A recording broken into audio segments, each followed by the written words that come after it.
On this 9/11, like every 9/11, I'm thinking about my friend Davis, who I grew up with in Delaware.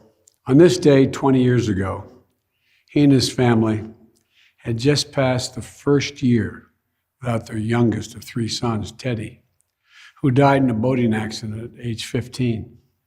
And his eldest son, Davis Jr., was just 6 days into the new job on the 104th floor of the South Tower at the World Trade Center. Davis went straight to ground zero to search for his son.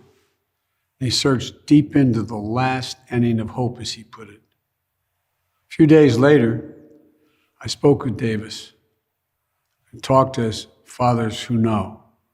I was on my way to speak to the students at the University of Delaware about what to make of the new world we were in.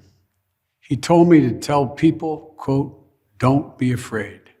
He said, "Tell them, don't be afraid." The absolute courage it took after two unimaginable losses is extraordinary. Yet the most ordinary of American things, to know life can be unfair and uncertain, a cruel twist of accident or deliberate act of evil. But even in darkness, to still be the light. To the families of the 2,977 people from more than 90 nations killed on September 11th, 2001 in New York City, Arlington, Virginia, and Shanksville, Pennsylvania, and the 1,000 more who were injured. America and the world commemorate you and your loved ones, the pieces of your soul. We honor all those who risked and gave their lives in the minutes, hours, months, and years afterwards. The firefighters, police officers, EMTs and construction workers, and doctors and nurses, faith leaders, service members, veterans, and all of the everyday people who gave their all to rescue, recover, and rebuild. But it's so hard, whether it's the first year or the 20th. Children have grown up without parents, and parents have suffered without children. Husbands and wives have had to find ways forward without their partners in their life with them. Brothers and sisters, uncles and aunts, loved ones and friends have had to celebrate birthdays and milestones with a hole in their heart. No matter how much time has passed, these commemorations bring everything painfully back, as if you just got the news a few seconds ago. And so on this day, Jill and I hold you close in our hearts and send you our love.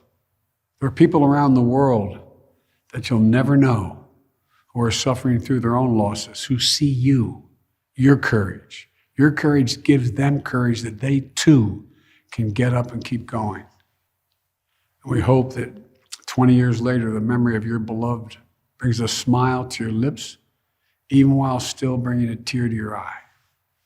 In the days that followed September 11th, 2001, we saw heroism everywhere, in places expected and unexpected. We also saw something all too rare, a true sense of national unity. Unity and resilience, the capacity to recover and repair in the face of trauma. Unity and service, the 9/11 generation stepping up to serve and protect in the face of terror, to get those terrorists who were responsible, to show everyone seeking to do harm to America that we will hunt you down and we will make you pay. And that will never stop. Today, tomorrow, ever, from protecting America. Yet we also witness the darker forces of human nature. Fear and anger, resentment and violence against Muslim Americans, true and faithful followers of a peaceful religion. We saw national unity bend.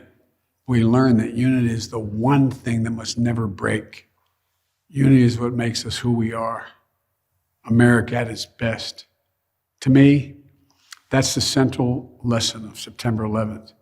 It's that at our most vulnerable, in the push and pull of all that makes us human, in the battle for the soul of America, unity is our greatest strength. Unity doesn't mean we have to believe the same thing. But we must have a fundamental respect and faith in each other and in this nation. We are unique in the history of the world because we're the only nation based on an idea An idea that everyone is created equal and should be treated equally throughout their lives. That is the task before us, to once again lead not just by the example of our power, but by the power of our example. And I know we can, for I know hope is not simply an expectation. Hope is a conviction. Hope allows us to act with courage, to act and honor those we lost 20 years ago, and those who have given their whole souls to the cause of this nation every day since. To act and build a future, not a reactionary one or one based on fear, but a future of promise, strength, and grace, worthy of their dreams and sacrifice. And to act and keep the faith that while life is fragile, it is truly something wonderful.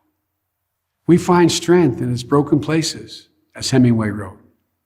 We find light in the darkness. We find purpose to repair, renew, and rebuild. And as my friend told me that September 20 years ago, we must not be afraid. May God bless you all. May God bless the lives lost from September 11th, 2001, and their loved ones that were left behind. And may God protect our troops.